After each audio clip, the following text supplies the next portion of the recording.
সম্পাদক, ব্যারাকপুর সাংগঠনিক জেলা। 2026 বিধানসভা নির্বাচন পাখির চোখ করে ভোট করা হবে। রাজ্যে চলছে SIR। মানুষ ভয় ভীতি হয়ে গেছে, মানে প্রায় আপনার নাকাবন্দির মতো একটা অবস্থা হয়ে গেছে। সেই অবস্থায় 2025-এ যে বিহারে যে ভোটটা হলো, সেই জয় কি মনে করছেন? দেখুন, পশ্চিমবঙ্গে এসআর চালু হয়েছে এবং জোর কদমে হচ্ছে।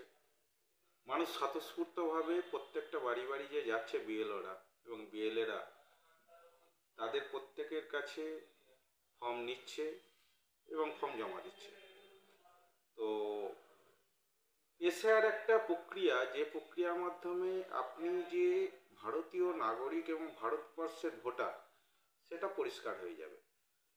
আমাদের প্রধানমন্ত্রী এবং আমাদের স্বরাষ্ট্রমন্ত্রী অমিত শাহজি যে অ্যামেন্ডমেন্টটা নিয়ে এসেছিলেন, যে বিলটা নিয়ে এসছে সিএএ, তার মাধ্যমে উনি পরিষ্কার বলে দিয়েছিলেন ভারতবর্ষে বাংলাদেশ, মায়ানমার বা পাকিস্তান থেকে যেসব হিন্দুরা এসছে তাদেরকে আমরা প্রত্যেককে অবস্থানগত দিক দিয়ে আমরা প্রত্যেককে আমরা নাগরিকত্ব দেব এবং তাদের ভোটাধিকার দেব। এর বাইরে যারা এসছে, রোহিঙ্গা বলুন, বাইরে থেকে যেসব অন্যান্য সম্প্রদায় মুসলিম সমাজ এসছে, তাদের আমরা সেই দেশে ফেরত পাঠাবো। এবং ডিটেনশন ক্যাম্প তৈরি হচ্ছে। ডিটেনশন ক্যাম্প অনুযায়ী এবং অলরেডি দেখছেন আপনারা চারিদিক থেকে কিন্তু ঘর খালি হতে শুরু করে দিয়েছে। বহুজন এখান থেকে অলরেডি দেশ ছেড়ে পালাচ্ছে নিজের দেশে।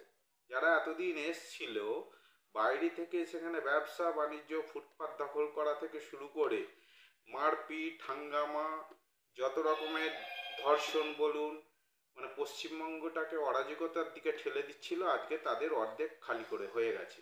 এবং আগামী দিনে যারা এখানে বেঁচে থাকবে তাদেরকেও ডিটেনশন ক্যাম্পে যেতে হবে অথবা তার দেশে ফেরত যেতে হবে। তো এই এসআইআর এর মাধ্যমে বিহারে ইলেকশন হয়েছে এবং বিহারে দেখা গেছে একটা বিরাট সংখ্যক, প্রায় হিসাব মতো 56 লক্ষ বাদ গেছে, ভোটার বাদ গেছে। যার মধ্যে মৃত ভোটারও ছিল, যার মধ্যে ডবল ভোটারও ছিল, যার মধ্যে এরকম বাংলাদেশ বা পাকিস্তান থেকে আসা কিছু লোক যারা এখানে বসবাস করত এবং তারা ভোটাধিকার পেয়ে গিয়েছিল। জালি আধার কার্ড, জালি ভোটার কার্ডের মাধ্যমে এতদিন ভোট দিয়ে এসেছিল, তাদেরকে ফেরত পাঠানো হয়েছে এবং বিহারের মতো জায়গায় 56 লক্ষ ভোটার বাদ গেছে, যেটা একটা বিরাট অংশ। এসআর একটা বিরাট প্রভাব পড়েছে ভোটে।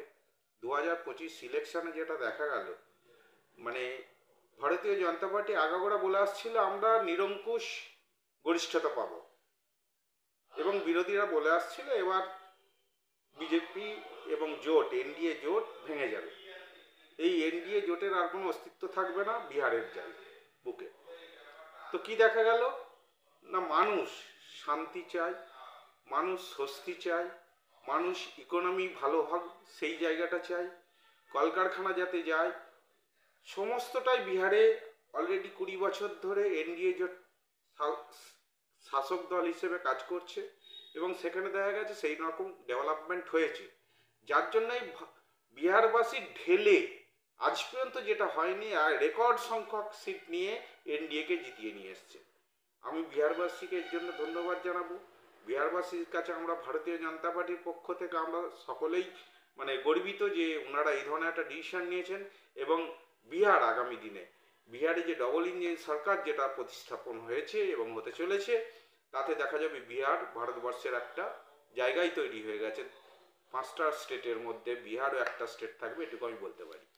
কি মনে করছেন? বিহারে তো সব থেকে মুসলিমরা বেশি ভোট দিয়েছে মোদিজিকে, তো আপনি কি আশা করছেন যে পশ্চিমবঙ্গে মুসলিমরা এই ভোট দেবে বলে কি আপনি মনে করছেন? দেখুন, পশ্চিমবঙ্গে যেটা হচ্ছে মুসলিমদেরকে ভুল বোঝানো হচ্ছে। আমরা কিন্তু ভারতবর্ষের যেসব মুসলিম আছে তাদের বিরোধী নই, আমরা কখনোই বলিনি যে ভারতবর্ষের যে সমস্ত মুসলিমকে দেশ থেকে হটিয়ে দেওয়া হবে। আমাদের প্রধানমন্ত্রী নরেন্দ্র মোদীজি আগেই বলেছেন সবকে সাথ সবকা বিকাশ। তো আমরা সবকা সাথ সবকা বিকাশ মেনেই চলি। আমরা শুধু বলতে চাই সেই লোকগুলো যেগুলো বাংলাদেশ থেকে রোহিঙ্গা ঢুকেছে, যারা অশান্তি এখানে সৃষ্টি করছে, পাকিস্তান থেকে টেরোরিস্টরা এসছে, মায়ানমার থেকে টেরোরিস্টরা এসছে, সেই সব টেরোরিস্ট মুসলিমগুলোকে আমরা এই দেশ থেকে অন্য জায়গায় পাঠাতে চাই, সেই দেশে পাঠাতে চাই, অথবা ডিটেনশন ক্যাম্পে পাঠাবো। এই আমাদের স্বরাষ্ট্রমন্ত্রী এবং আমাদের প্রধানমন্ত্রী ওনারা এই ডিসিশন নিয়েছেন এবং আগামী দিনে এটাই হতে চলেছে পশ্চিমবঙ্গের বুকে। লালকেল্লায় বোমা বিস্ফোরণ হয়েছে, সেখানে অভিষেক বন্দ্যোপাধ্যায় স্বরাষ্ট্রমন্ত্রীর আপনার পদত্যাগ দাবি করেছেন, কি বলবেন? দেখুন, এরকম যদি বোমা বিস্ফোরণে পদত্যাগ, স্বরাষ্ট্রমন্ত্রীকে পদত্যাগ করতে হয়, তাহলে মমতা ব্যানার্জিকে অনেক আগে থাকতেই, বর্ধমানের যে বিস্ফোরণ হয়েছিল সেটা হয়তো উনি ভুলে যাচ্ছেন। এখানে তো রোজই কোথাও না কোথাও বিস্ফোরণ হচ্ছে।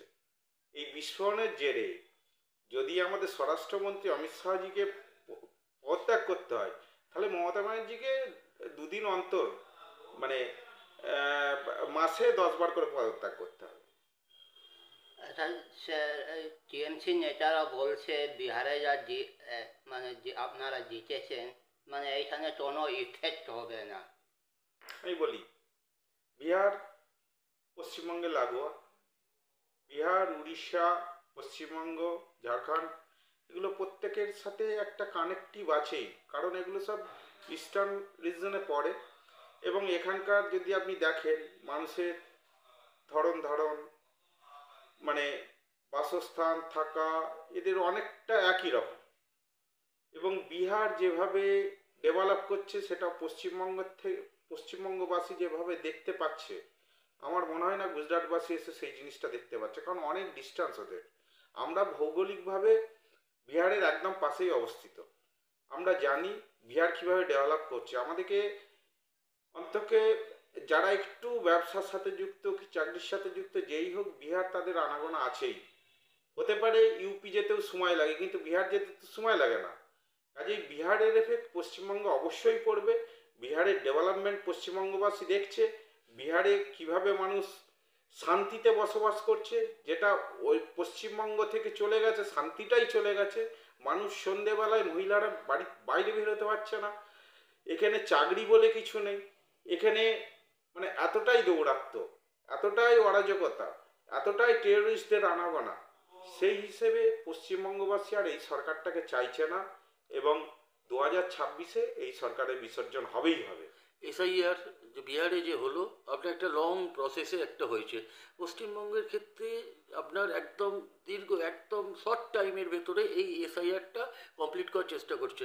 কি মনে করছেন যে কতটা সাকসেস হবে বলে আপনি মনে করছেন? দেখুন, বিহারের ক্ষেত্রে রং প্রসেসে কিছু হয়নি, যার জন্যে বিরোধীরা গিয়েছিল সুপ্রিম কোর্টে গিয়েছিল এবং সুপ্রিম কোর্টে অনেক চেষ্টা করেছিল এই এসআইআর প্রসেসটাকে রদ করার জন্য। এরা চেয়েছিল, তেজস্বী যাদব, রাহুল গান্ধী, এরা প্রত্যেকেই চেয়েছিল আগের যে ভোটার লিস্ট, সেই ভোটার লিস্ট অনুযায়ী ভোটটা হোক, কিন্তু করতে পারেনি। সুপ্রিম কোর্ট অর্ডারও দিয়েছিল, রিভিউ হয়েছে, রিভিউয়ে দেখা গেছে যেটা আছে সঠিক হয়েছে এবং বঞ্চ 1 লক্ষ আরও বেড়ে গেছে। এটা আপনারাই পেপার যেটা বলছে যে 1 লক্ষ ভোটার আরও বাদ পড়েছে। তো সেই হিসেবে বিহারের একদম সঠিক ছিল এবং পশ্চিমবঙ্গ সঠিকভাবেই হবে। শুভেন্দু অধিকারী বলেছেন যে যদি 50% এসআইআর যদি এই পশ্চিমবঙ্গে হয়, তাহলে 2026-এ তৃণমূল সরকার আর থাকবে না। কি মনে করছেন যে 50% কি কমপ্লিট হতে পারে বলে আপনি? দেখুন, শুভেন্দুদা আমাদের সেই ধরনের নেতা যিনি সমস্ত জিনিসটাই যেটাই বলেন সেটা অতি সতর্কতার সাথে এবং অতীব ভিতরে ঢুকে, গভীরে ঢুকে তবেই খবর নিয়ে তবেই বলেন। এবং উনি জানেন 50% এসআইআর তো হবেই, আমরা জানি এটা এসআইআর 100%ই হবে, কিন্তু তার মধ্যে হয়তো কিছু ভুল ত্রুটি হতে পারে এত তাড়াতাড়ি হওয়ার জন্য। সেটুকুও যদি হয়, শুভেন্দুদা বলতে চাইছেন যে 100% 100%ই হবেন, কিন্তু যদি 50% হয় তাহলেও দেখা যাবে এই 50%-এর মাধ্যমে 2026-এ বিপুলভাবে বিজেপি ক্ষমতা আসছে। কারণ ফারাক তো 4%-এর, ওদের সাথে আমাদের ভোটের ফারাক হচ্ছে 4%। আর আজকে মমতা ব্যানার্জির শাসনকালে আমাদের মাননীয় মুখ্যমন্ত্রী যেভাবে চলছেন, যেভাবে স্টেটমেন্ট দিচ্ছেন, পশ্চিমবঙ্গ থেকে শান্তি বলে কোনো জিনিস নেই, শান্তিতে কেউ থাকতে পারছে না। সন্ধ্যার পরে বলছেন ধর্ষণ হয়ে যাচ্ছে, ধর্ষিতাকে বলছে 8টার পরে আপনি বাইরে বেরিয়েছেন কেন, কে বলেছে আপনাকে বাইরে বেরোতে, আপনি বেরোতে পারেন না। এটা যদি একটা মহিলা মুখ্যমন্ত্রী আর একজন মহিলাকে এই কথাটা বলতে পারে? আমরা কোন রাজ্যে বাস করি? আমরা কোন রাজ্যে আজকে বাস করতে চলেছি যেখানে সন্ধ্যের পরে কোনো মহিলা বেরোতে পারবে না? তো এই পশ্চিমবঙ্গে আগামী দিন মানুষ যদি আজকে জাগ্রত না হয়, জানে কোন জায়গায় চলে যাবে 2026-এ যদি পশ্চিমবঙ্গে টিএমসি ক্ষমতায় থাকে, তাহলে আগামী দিনে পশ্চিমবঙ্গ বাংলাদেশ হতে কোনো রকম কোনো সময় লাগবে না। আচ্ছা স্যার, একটা আর প্রশ্ন, এসআইআর সিএ এনআরসি নিয়ে মানুষ কনফিউজ আছে। দেখা যাচ্ছে টিএমসিরা অনেক ক্যাম্প বসিয়েছে, আপনারা কিভাবে মানুষকে বোঝাচ্ছেন? দেখুন, টিএমসি যেটা করছে প্রথম থেকে ভুল বুঝিয়ে আসছিল। সে এনআরসির মাধ্যমে আমাদের যে অ্যামেন্ডমেন্টটা এসেছিল, যে বিলটা হয়েছে, এটা ভারতবর্ষের হিন্দুদের স্বার্থে করা হয়েছে। হিন্দু খ্রিস্টান যেসব আছে, যে বুদ্ধিস্ট, ইনাদের স্বার্থে করা হয়েছে। এটা কখনোই এরকম হয়নি, মুসলিমদের স্বার্থে যায়নি। এবং টিএমসি জানে মুসলিম ভোটের উপর ওরা ডিপেন্ড করে আছে, যার জন্য ওরা ভুল বোঝাতে শুরু করেছে, যাতে হিন্দুরা এই ভুল বোঝার মধ্যে এই ফাঁদে পা দেয়। তো আজকে সবাই শিক্ষিত মানুষ, আমরা বাড়ি বাড়ি গিয়ে বোঝাচ্ছি, আমরাও ক্যাম্প করেছি, রাস্তাঘাটে আমাদেরও সিএর ক্যাম্প চলছে। যেসব নাগরিকত্ব যাদের ছিল না, তাদেরকে বলাই হয়েছে আপনারা হিন্দুত্ব সার্টিফিকেট এখান থেকে নিয়ে যান, আমরা আপনাদের সিএ করে দেব।